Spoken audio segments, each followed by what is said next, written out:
पिताजी कोई किताब पढ़ने में व्यस्त थे, पर उनका बेटा बार बार आता और उल्टे सीधे सवाल पूछकर उन्हें डिस्टर्ब कर देता।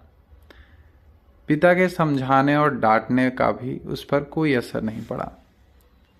तब उन्होंने सोचा कि अगर बच्चे को किसी और काम में उलझा दिया जाए तो बात बन सकती है।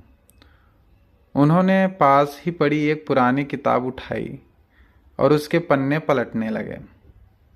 तभी उन्हें विश्व मानचित्र छपा दिखा। उन्होंने तेज से वो पेज फाड़ा और बच्चे को बुलाया। देखो, ये वर्ल्ड मैप है। अब मैं इसे कई पार्ट में कट कर देता हूँ। तुम्हें इन टुकड़ों को फिर से जोड़कर वर्ल्ड मैप तैयार करना होगा। और ऐसा कहते हुए उन्होंने ये काम बेटे को दे दिया। बेटा तुरंत मैप बनाने में लग गया और पिताजी यह सोचकर खुश होने लगे कि अब वो आराम से 2-3 घंटे किताब पढ़ सकेंगे।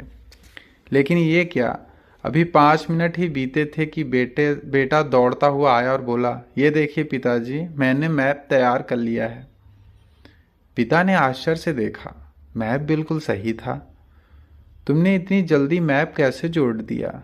ये तो बहुत मुश्किल काम था। कहाँ पापा, ये तो बिल्कुल आसान था। आपने जो पेज दिया था उसे पिछले हिस्से में एक कार्टून बना था। मैंने बस वो कार्टून कंप्लीट कर दिया और मैप अपने आप तैयार हो गया। और ऐसा कहते हुए वो बाहर खेलने के लिए भाग गया और पिताजी सोचते रह गए। दोस्तों, कई बार लाइफ में प्रॉब्लम्स भी ऐसी ही होती हैं।